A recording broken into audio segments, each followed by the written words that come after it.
There's a thought that hits creatives at 11 p.m.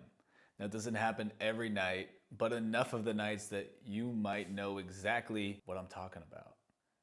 It's not the thought, I wish I was more talented. It's not, I need a better portfolio. It's actually quieter than that, but more specific. And it sounds something like, what if I'm the reason nothing is moving forward? What if I finally start and then I lose the one thing that made the work feel like mine? That last one, that's the real fear. And nobody is really talking about it. So today, we are going to talk about this. Before we dive into it, I just want to introduce myself. My name is Chris, and over the last 10 plus years, I've been building brands with founders. I've worked with creatives at every different level, from freelance to even 8-figure operators. And what I found throughout my experience is the pattern is really never about talent, skill, or drive. The ones who build, the ones who build the right way. It's not that they're more gifted than the others. What really happened is they stopped letting this unnamed fear make their decisions. They gave the fear less power. So what is this unnamed fear? The fear is that if they legitimize themselves and start to become a founder or an entrepreneur, that they're gonna lose some of their creativity along the way because they're gonna have more pressure to actually monetize their creativity versus just being able to be creative and being able to create stuff because they want to versus being able to create stuff because they're trying to monetize or make any money from it. That fear is deep in the subconscious, and the interesting thing about that fear is that actually stepping into the level of yourself that is the founder, that is the entrepreneur, that is the one who wants to make a business out of your creativity is a step towards more of your true passion, because being able to take your passion to the next level is actually a step forward in that. And the interesting thing is, I have found with the work that I've done with creatives, entrepreneurs, founders, and visionaries, that their true self actually does want to create a business from their creativity, but what's holding them back is a past version of themselves that lets fear have the steering wheel more so than letting their true spirit have the steering wheel. Because when you're operating from a place of true self, what happens is your creativity is so natural and it's in a state of flow.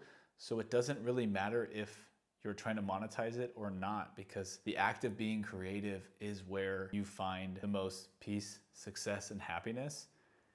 And if you're doing something that is really aligned with your purpose or aligned with the life you want to live, then that act of being creative, you're not creating by yourself.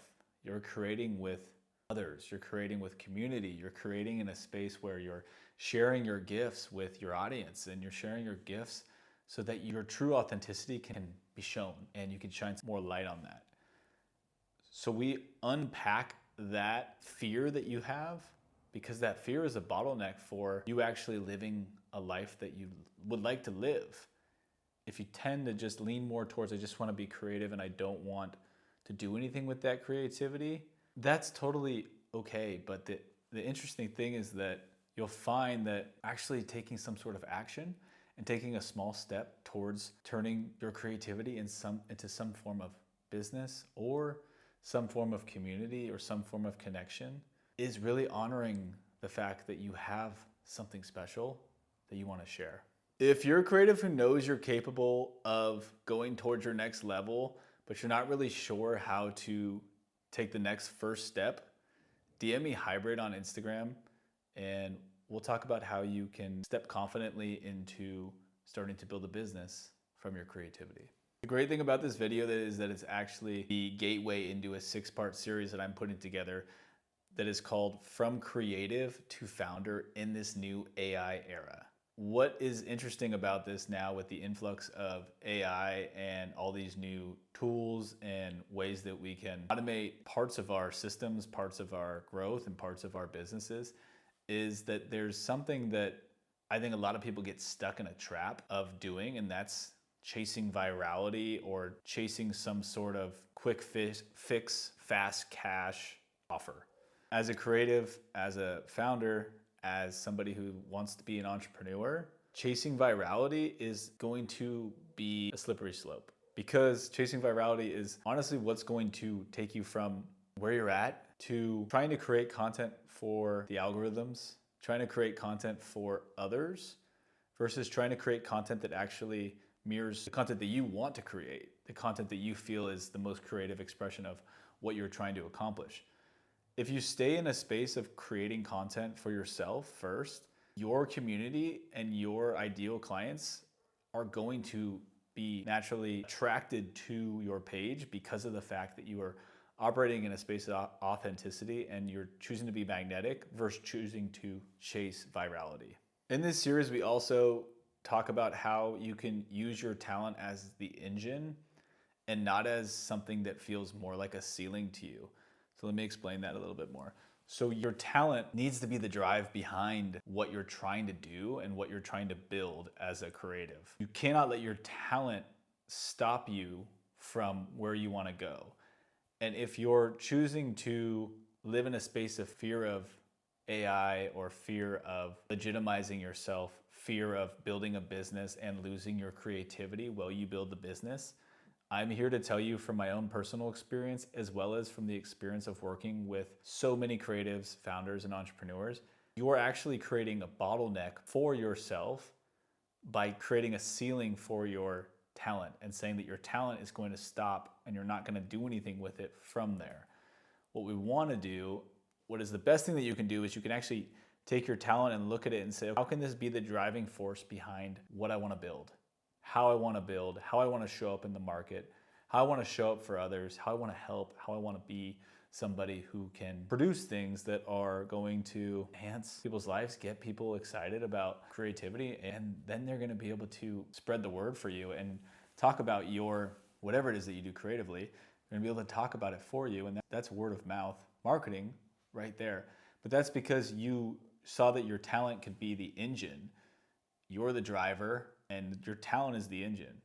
You don't want your talent to be some sort of bottleneck. So we position how you can build as a founder, but we use your creativity and your talent as the engine for how that build happens, so that your creativity is never sacrificed. If anything, your creativity is amplified within this process. This series is really for creatives who don't want to have to reinvent themselves just to build a business. So within the frameworks, the systems, and the programs that I build, one of the things that's really important is that I help guide my clients through a process I call identity archaeology. In this process, we actually look at what is your true identity underneath all the layers that you've stacked over the years. These layers can be other people's expectations, other people's ideas of success that you then picked up and carried with you, and pressures from society and outdated ideals, outdated frameworks, outdated concepts that you've picked up along the way. And with identity archaeology, we can basically remove those layers and just get you back to your true identity. In doing that, that allows you to create from that space and to honor that true identity, so that your business becomes a reflection of your creativity, and it allows you to then be creative, not lose any of that creativity as you legitimize and build out the business. And ultimately, your creativity is the backbone, is the engine for the business that you build. And that, my friend, is the dream for all creatives. To not lose your creativity along the way as you grow, but for your creativity to just continue to get stronger as you grow. That's what we focus on here. So a lot of the times, the interesting objections that I'll hear from other creatives, and also what a past version of myself probably would have said as a creative, was, I'm not ready to grow as a creative. This could mean one of three things. Number one is that creatives can be afraid that structure is going to kill their creativity. And that's a fear that probably has been created by external ideals as well as previous experiences. Could have been in a 9-to-5 setup. It could have been in another job that you were in where you felt like any sort of structure in that job just completely took away your ability to be creative and what you were being asked to do. All those things are valid, and there's nothing wrong with feeling like structure can kill creativity. But it's also a fear that's outdated. It's not a fear that's aligning with the present day creative that you are. And I'm here to tell you from direct experience that the present day creative that you are operating based off a fear. Should be operating based off a belief in the fact that your creativity is meant to be shared and it's meant to be seen, and you're meant to be the vehicle for your creativity. So letting go of that fear is one way of changing from I'm not ready to I've never felt more ready.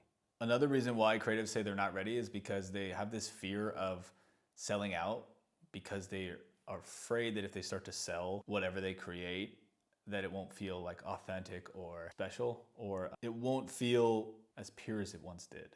That is just not the case. And the interesting thing is that monetizing your creativity is not going to make you feel sad. It's not going to make you feel like you lost some of the magic or that you're not staying true to the artist's way, because all artists can only help the collective of artists by producing art and monetizing from that and building something backed by their creative process or the creative thing that they're bringing to the world. We want to see all artists thrive, and I would love to see you be able to thrive in a space of what I've found with a lot of creatives is that they're afraid that if they fail at monetizing or becoming a founder, building a business from their creativity, that this is going to ruin their identity and their life will be a complete failure, and everyone will realize that they're worthless and that they can't achieve anything because of this one thing. The interesting thing about that is that identity is going to grow with you as you grow. And as you grow as a person, you're going to evolve. And when you evolve, your identity evolves with you. So having one failure at one specific point in a chapter of your life is not something that everybody's going to hold against you or remember or always bring up or judge you for. The interesting thing is that for me, in my own experience, I've learned more from my failures, way more from my failures than I have from any of my successes. For the 3 or 4 successful businesses that I've started and been a founder in, there's also the 3 or 4 complete failures of a business that I was also the founder in. It does not matter, because if anything, I'm more grateful for the failures than I am for the successes.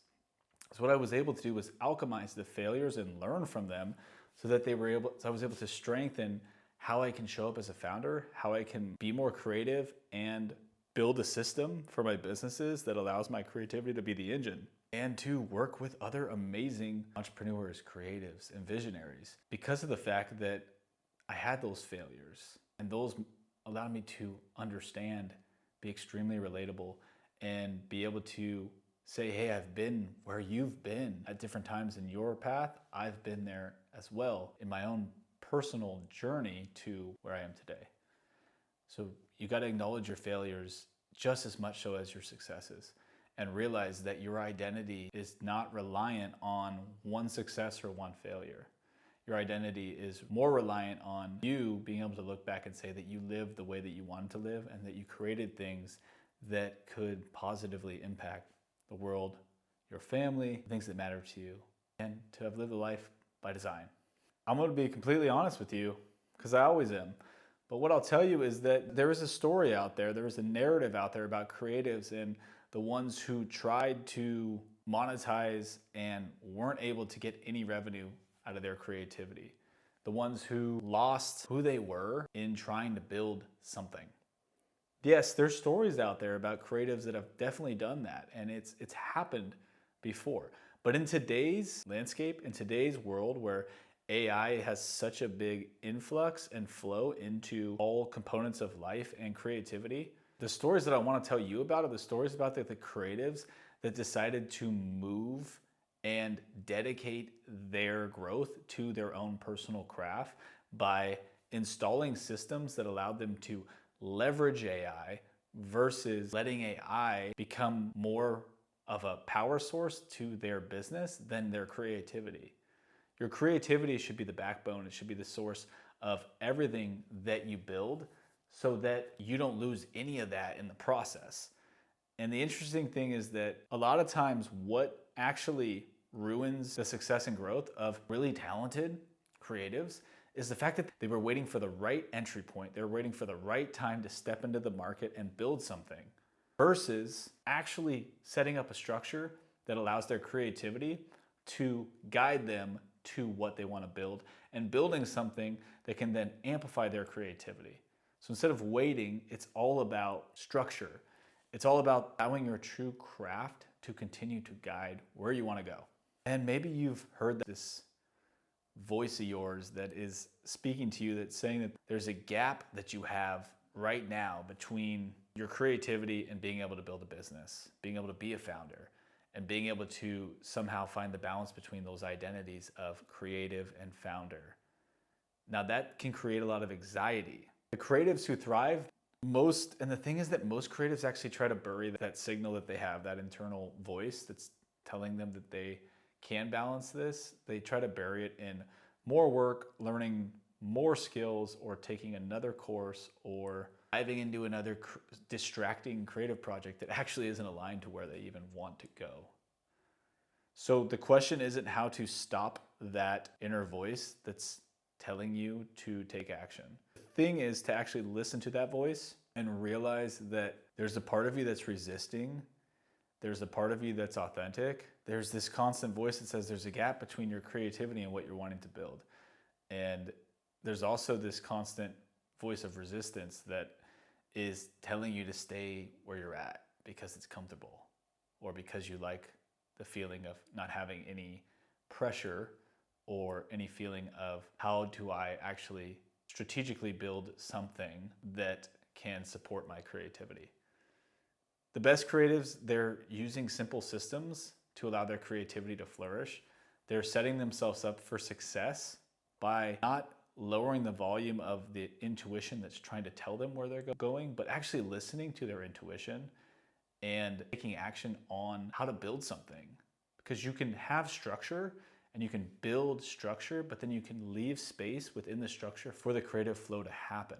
But if you don't have any structure, it's like being out trying to swim in the middle of a lake. You don't know which way to go. But if you have a boat, then you have some sort of structure that can then guide you to where you want to go on the lake. So having some sort of structure isn't going to actually hold your creativity back. So you have to listen to the voice, the intuition that's telling you that the structure and having some structure in place is only going to amplify your ability to be more creative and make more of an impact and do some really cool shit in your life. Let's be completely just real and put this out there, man. AI is commoditizing execution. There's never been a time in history where execution can happen as fast as it's happening right here, right now. AI is doing that. And the best creatives and the ones that are going to succeed and become the best founders aren't going to be the ones who are chasing the cheapest bottom price or the fastest solution. The creatives that win are going to be the ones who are going to be able to do what no AI prompt or AI engine can replicate. They're going to be the ones that have a unique point of view. They're going to be the ones that leverage their perspective and perceptions. And they're going to be the ones that build a brand around their creativity that carries serious weight. That right there, that's what a legit founder leans into and takes action on. And that's what a lackadaisical creative will avoid for as long as they can. I'm not sitting here telling you to become some business bro who constantly tries to flex how much money they make or how good their numbers and Excel sheets look or what their agency is capable of and only talking from that point of view. I'm here to talk to you about the fact that you don't have to abandon your craft. You can build something that's backed by your unique style, your unique approach. You can install a system that allows your creativity to flourish and allow your creativity to become the core of the business so that you continue to amplify it and you continue to feel like you can have fun as you build. That's where we operate in. Yeah, and the thing is, the creative life and the business life were never meant to be some separate things that you had to choose between one or the other. You can have both at the same time. When it's built right, the brand, it actually becomes the art. The brand holds the space for the creativity. If any of this lands or resonates with you, you are exactly the type of person that I built the hybrid creative cohort for. DM me hybrid on Instagram to get in early on the waitlist. We're gonna open up the doors in May and there will be limited spots. Now let's recap on these fears that we wanted to identify and name so that they are less powerful as we continue to be creatives that are stepping into the space of potentially becoming founders.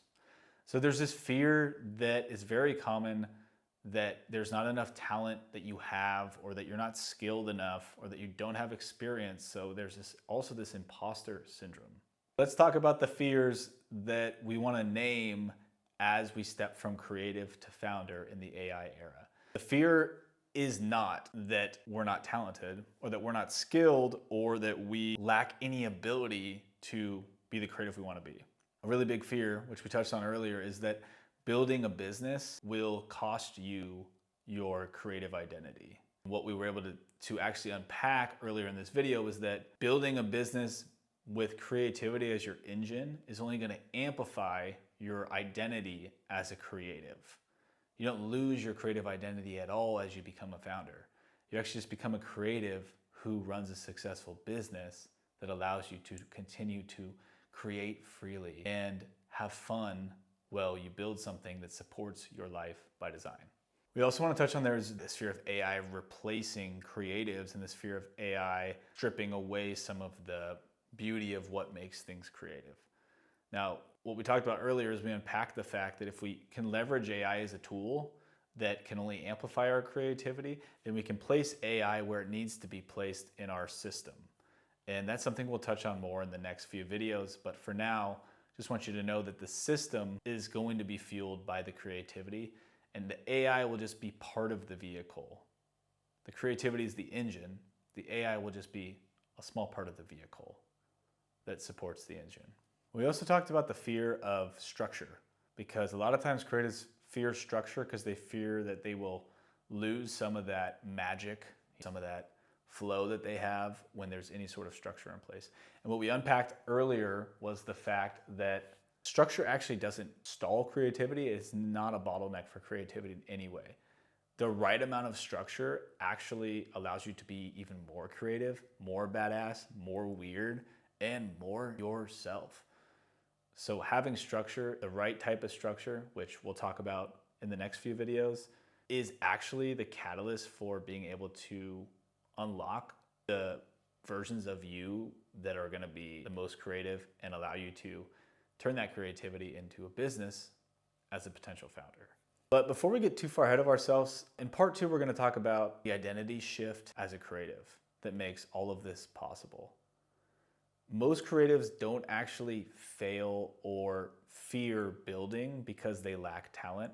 They fear building or will fail at it because they weren't able to actually identify who they truly are as a creative before they tried to build the business. You need foundation, and so in part 2, we're going to talk about that identity foundation so that you can understand who you truly are as a creative and how you will position yourself while you become a founder in this new AI era. So you won't want to miss it, so subscribe, and I'll see you there.